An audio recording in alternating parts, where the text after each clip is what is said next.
say thank you very much, take a quick photo. Don't like my shit, you can suck my fucking dick, dodo. Said I rise like a phoenix. Clean the fucking shit out of your ears, get a Kleenex. Yo, what's up everybody? It's your boy Mood616, and yes, thank you once again for stopping in, guys, for another episode of Top 10 Tuesdays. This is episode 21. Man, every week it just seems crazy how many we've already done. Yes, and for week 21, we are going to be talking about revenge films. Now, like I do every week, I always try to, change up the way I do my lists. With this one, I actually made a couple different lists. I had incorporated, general revenge films and also like rape revenge and shit like that. So, but ultimately what I came down to is I decided to do just a top 10 of strictly rape revenge films. I don't know why I just decided to come up with this one, but this is what I came up with. So let's get right into the top 10 without further ado. Number 10 here is Act of Vengeance. I finally got a copy of this just recently in the mail. This is actually one of these MGM limited edition collections, so it's actually like a burn-on-demand type deal. But I will say the PQ on this is fucking fantastic. You would never know that it was just a DVD-R. Also known as the Rape Squad. This one is basically about 5 girls that have been raped by the same assailant, and they actually just form a group called the Rape Squad to protect other women and ultimately take out the motherfucker that raped them all. This is a great film. That's what the rapist looks like. It's so odd that he wears a fucking orange jumpsuit because I don't know, man. If you're trying to hide in the dark and shit, it doesn't really do you justice. But the Jason mask is really funny. But yeah, this one is actually from 1974, I believe. This is when it came out. So this is way pre Jason Voorhees. So interesting using that hockey style goalie mask. So, but Act of Vengeance, really cool film. The lead here that's on the cover, she's fantastic in the film. Does a great job. Overall, really cool film. I enjoy it. Act of Vengeance. At number 10. All right, number 9. Last House on the Left by, of course, Wes Craven. I probably got people going, this is so low on your list, but the other films that I have above this one, I do like a lot better. I've stated many times that I'm not the hugest fan of this film. I really do like this film. I just have problems with this movie. One being the comedic elements in it that just kind of take me right out of the film. I don't understand why Wes Craven put those in there with the police, and also the soundtrack kind of throws me off a little bit at times too. It's not really my most favorite thing in the world, but ultimately I do enjoy the bleakness of this film. I like how he didn't hold back anything when he made this one, and just he made a film that was gritty and grimy and really gross and dirty to watch. So I respect this. I really do not care for the remake of this movie at all, because it was just way too fucking Hollywood for me. It was such a cop-out. They changed the ending. It wasn't, with the girls, and then the ending in the remake just went on way too far, and I just didn't care for it. Last House on the Left remake, Wes Craven, don't really need to say anything else more about it. Everyone knows about this one. But number 9, really gritty film. Number 8 is Bazmee, also known as Rape Me or Kiss Me. This is a French, basically kind of extreme film. I believe it came out in 2000 or 2001 or something. Basically about 2 girls that ultimately get subjected to some bad shit like rape, and then decide that they're going to take vengeance out on every male out there. This one right here was actually banned in France upon release. This is the uncut version of the film released by Arrow. I know a lot of people don't even realize that this is actually uncut, but this does have all the hardcore penetration in it and all the gore and violence. This is a really gritty, nasty film. It says on the back, it's kind of like a Thelma and Louise. In a way it is, they're traveling around in a car just doing gangsta shit, man. These bitches fuck shit up, but I really enjoy this movie. I think the girls, the 2 leads in this film, do a great job. It's got a really awesome ending to the film. I think it's badass. It's really gritty. Overall, it's not like the best movie in the world, but it's really watchable. It's kind of one that you have to experience for yourself to kind of judge. I think it's a really great film. It's short. It only runs 75 minutes or something like that. So it gets to the point. But Bazmee, awesome film. Definitely check it out. And that was number 8.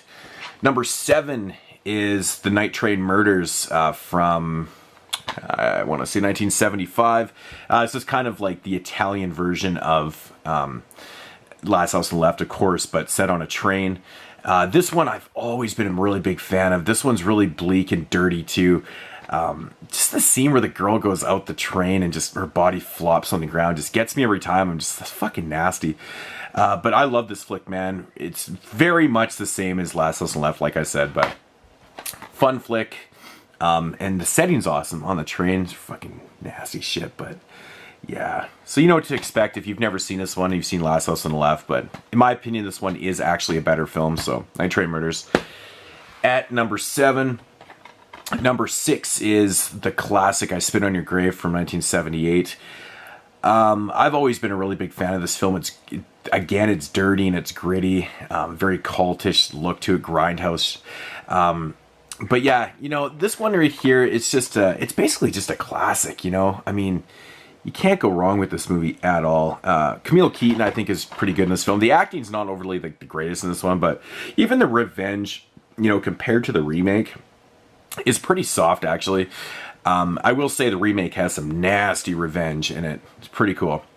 I do like the remake. I do prefer this one better because I've seen this one for years and years and years before the remake, so I just became real accustomed to it. But yeah, I Spit on Your Grave. What else to say about it? Good shit. And that was number 6. Number 5, which is not per se a horror film, but it is a rape revenge film theoretically. Charles Bronson's Death Wish. His wife gets murdered. And his daughter gets, you know, raped and shit like that. And he seeks vengeance out on the thugs that fucking did him wrong. Of course, I always liked this movie because, you know, Charles Bronson's character was very politically correct. You know, he's just a nice guy, and I like that aspect of him. He's just very clean, and this is a gritty and dirty film, man. You know, my personal favorite in the franchise is Part 3, just for the fun factor, but this is a way better movie. Yeah, what can I say about Death Wish? Everyone hasn't said before. It's such a great film, man. Another 70s gritty 1974 film. Man, there was a lot of rape revenge films that came out in 73, 74. Pretty interesting, actually, but Death Wish at number 5. Number 4 is Irreversible with Monica Bellucci. This is such an amazing film. The first time I watched this, I was just astounded. It was so cool. I love the structure of this movie, how it basically tells the story in reverse. Starts off with, you know, the end of the film, basically, and recounts all the events leading up to that. The rape scene in this movie is actually probably one of the hardest rape scenes for me to watch in a film. I just find it I just want to fucking punch the motherfucker that comes around the corner and sees it happening and just doesn't do anything. It's actually tough to watch. It's long and it's drawn out, but this is a really fucking amazing French film. You've never seen Irreversible, you know, give this one a shot, man. Everything about this one's great. It's just, I find it so interesting. This movie got 2 thumbs up by Ebert and Roper. It just doesn't seem like a film that they would be definitely even reviewing, but yeah, gritty film, man. Awesome stuff. I love this flick. Yeah, Irreversible at number 4. Number 3, which is technically a rape revenge film, Gutterballs. Another film with a really nasty rape scene, of course, with the bowling pin penetration in her, you know, of course, in her vagina. Really fucking, really nasty flick. But ultimately, it is a rape revenge film. Slasher type style, though. But yeah, Gutterballs. What can I say about Gutterballs? I've shown this movie so many times. Yeah, the rape scene in this film is just brutal. It's a long one, too. I think it goes on for about 10, 12 minutes or something like that. And it's pretty nasty shit. But, you know, Gutterballs, what can I say? Love that flick. Number 3. In at number 2 is the classic thriller, A Cruel Picture. This one also is from, I think it came out in 1973 in Sweden, 1974 in America. This is just an amazing flick starring Christina Lindberg, who was assaulted as a child and ultimately became mute because of the, you know, it affected her so much that she became mute. She basically, what happens to her, it's like totally shitty luck, but she was working at this farm, misses the bus. Some dude randomly picks her up and then kind of just abducts her, basically. He, you know, brings her into this kind of this whorehouse and starts getting her hooked on heroin and ultimately she has to do tricks, you know, to pay the bills and stuff. So, of course, she gets the fuck out of there, and she gets versed in, you know, shooting guns and gets all, you know, karate up, and she just learns how to defend herself, and she goes on a fucking killing rampage, killing all the people that wronged her. Christina Lindbergh, oh man, she's so fucking beautiful. I think she was about 22, 23 years old when she did this movie, and she looks about 15 though. It's really weird, but oh, she's just absolutely beautiful. Of course, this one doesn't have a whole lot of dialogue in it because, you know, of course, she is mute in this film. This one is the uncut version with the penetration, so this one actually has hardcore sex in it, vaginally and anally. But yeah, overall, but it's a really gritty and fantastic film. I think some of the kill scenes in this one probably could have been sped up a little bit. It's one thing that always kind of bugged me about the movie, but overall, it's awesome. I love this flick. Everyone should see it. Thriller, A Cruel Picture. I know that even Tarantino has been saying, I think it's actually on the back, he says it's just the nastiest revenge film I ever made. But yeah, awesome flick. Number 2. And of course, my number 1 is Miss 45. This movie, shit, man. I actually never saw this movie until last year. I know that's like criminal, but it never had an official release, and I never remember seeing it on VHS around. And I could have got the bootlegs many times. I don't really like to grab bootlegs too much, but ultimately, Draft House released this last year, and I finally got around to seeing it. And it was good too because the transfer is just fantastic on this. It just looks great. But yeah, another story with a mute girl. This one came out in 1981. Yeah, just harsh luck, gets raped a couple times, and then just goes on a fucking just a killing spree. She always becomes like a vigilante, for Christ's sake. She's killing off everybody. Great flick though, Miss 45. It's hardcore and grimy and dirty and just great stuff. Really, really great stuff. So, yeah. Awesome flick, man. If you've never seen Miss 45, check it out. It's fucking awesome. Awesome shit. So yeah, number 1, do a quick little recap. Miss 45 at number 1. Thriller, number 2. Gutterballs at number 3. Number 4, Irreversible. Awesome French flick. Number 5, of course, Death Wish. Number 6, I Spit on Your Grave. Number 7 is The Night Train Murders.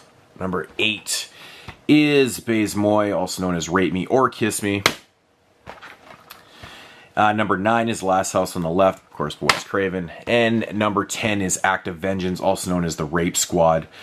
Yeah, so that is going to do it for my my top 10. Just a couple notable ones that didn't make the list that I really enjoy. Of course, is House on the Edge of the Park.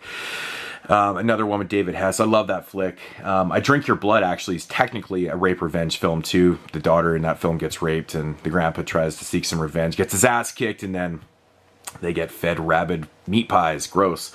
I Spit on Your Grave remake, man. I really like that one too. I think that's the revenge in that film is fucking nasty.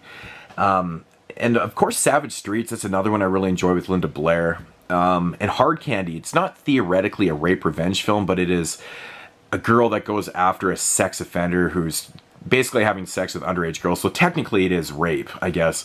I think that's a really great film. And among others, there's so many other type rape revenge films, but so if you were expecting to see any of those, that's the reason why they're left off the list, because I only got 10 spots. So anyways, guys, that's going to do it for episode 21 of Top 10 Tuesdays. Hope you enjoyed it. We'll be back next week, of course, with 22. And make sure to watch and sub all the other cats.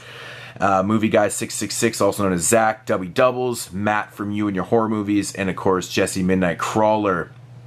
Yeah, alright guys, I'll check you next week. Peace out.